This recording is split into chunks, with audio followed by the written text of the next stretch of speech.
So guys, magandang tangali. Meron tayong window type aircon na lilinisin.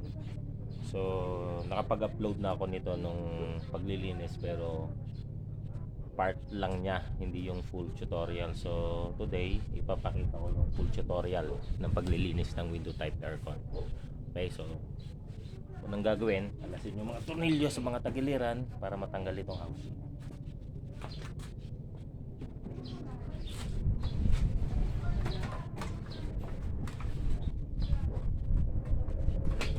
Tanggalin takap.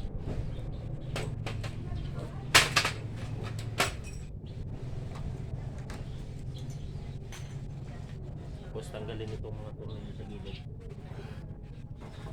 Ingat lang, baka mabutas.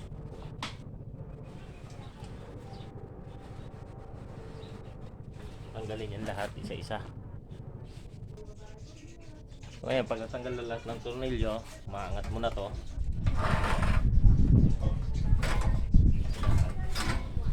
O, kalas na. Then, iangat tong mga foam. Isa.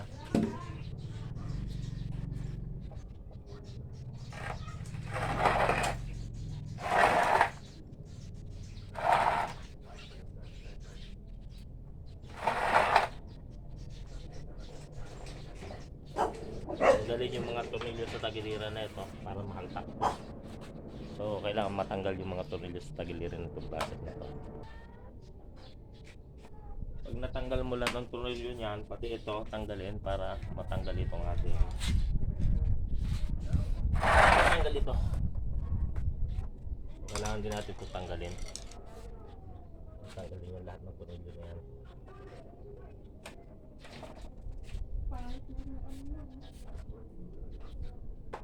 Medyo luma na siya. So, tanggalin lang lahat ng tornilyo na yan. Ayan na guys, natanggal na natin lahat ng tornilyo. So pwede mo na itong angatin. So, palasin mo lang ito dito. Thermostat. Ingatan lang. Tapos kalasin itong tornilyo, nakakonekta sa sa body ground.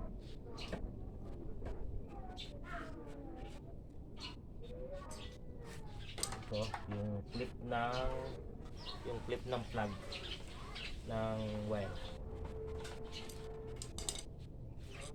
Tapos dahan iangat. Ingat lang, baka masiwa. Iangat natin to para mahaltak yung mga hélice at yung blower. So na guys, nahilan na natin tong fan motor nya. Oo nga, fan motor. So pag-iwa-iwalay yung tapos kinalas natin tong kanyang make sure na kaya nyo tandaan bago kayo magkalas-kalas, baka magkabaliktad kayo.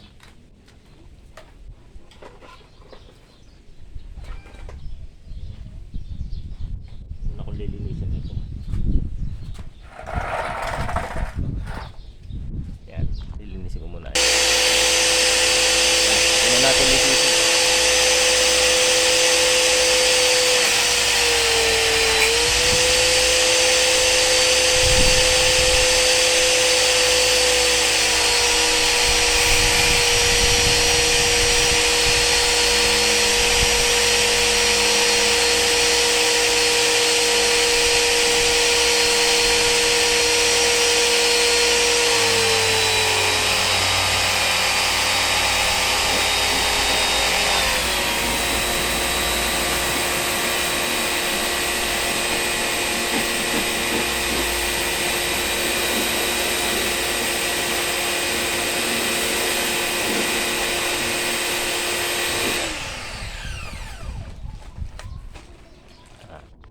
Pag nabalawa na, sabunin natin.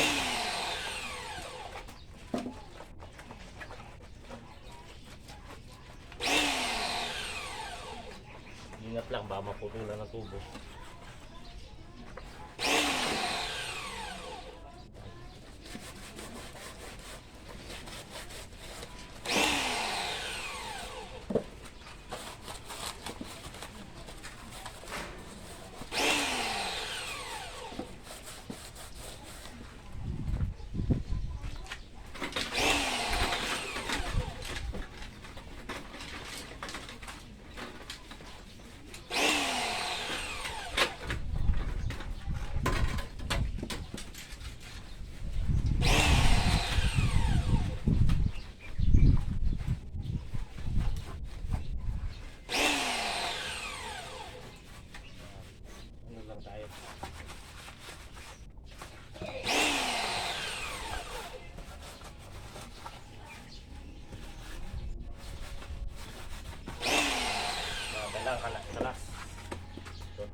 Ganyan lang ang paglilinis.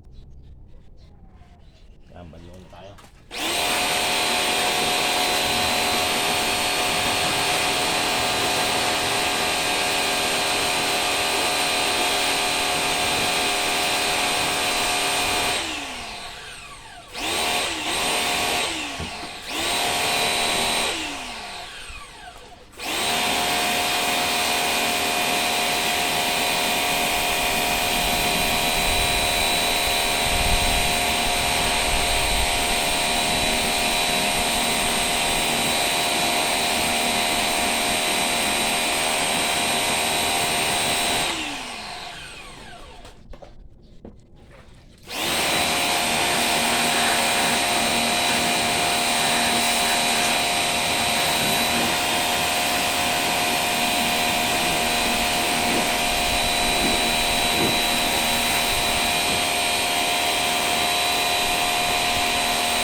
Hindi naman itagilid ng bahagya, wag lang itataob. So, balik na natin, dahan-dahan. Ayun, ayun lang kayo tumama eh. Ano to sa loob yung ano? Ayun nga, ayun nga. Wala ko ito. Sa tabi ah. Ano? Post mo nga muna, Ben, post mo muna. Post mo muna, post mo muna. Maubos yung oras ko. Ayun oh. Diba? Okay guys, babalik na natin yung electrical. So kanina, sabi ko, itong kulay black sa Herm. So, compressor. Okay. So, ito, kulay black sa Herm, compressor.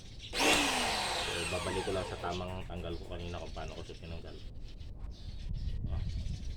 So, kanina sabi ko, pag Herm, compressor yan. Tapos ito binuhol ko, common, di ba? Palatandaan. Laging kailangan tandaan yung pagkalas ko kayong susubok kung hindi nyo alam. Common ko ito.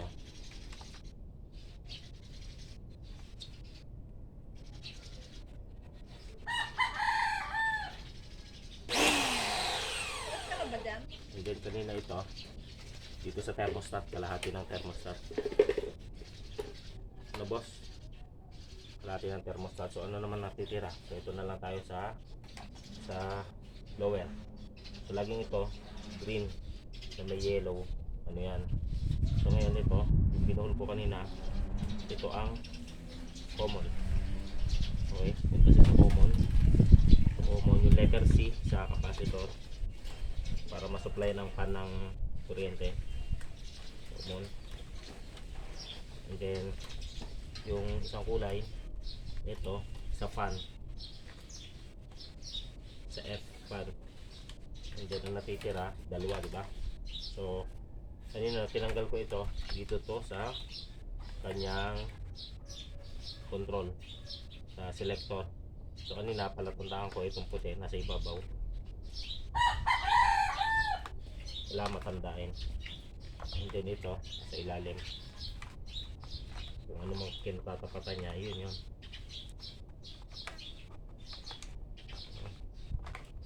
Tapat lang natin.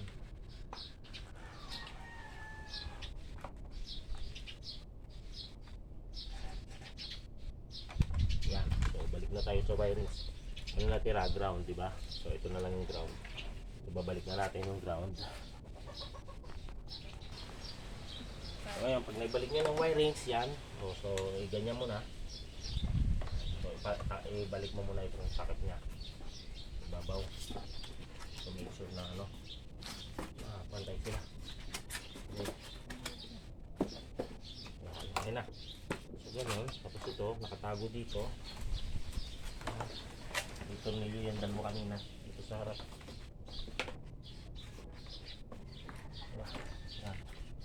Pag kumanan, okay na. Ganyan lang ang paglilinis. So, di ba? Patapos na tayo. Halos ganyan lang maglinis ng aircon. Tuloy natin ito ng 15 minutes. Balik lang yung mga tornilyo kung paano nyo tinanggal kanina.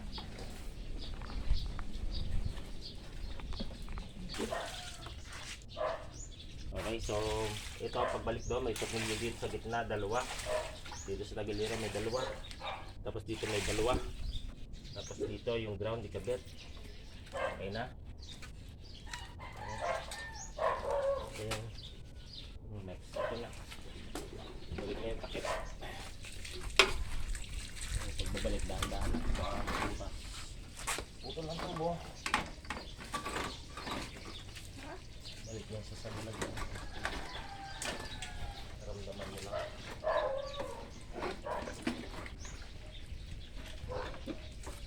Okay. May dalawang tornilyo sa harap, sa likod, 4, tagiliran. So, ibalik lang ang mga tornilyo. So guys, ito na. Yun lang. Tapos na tayo maglinis.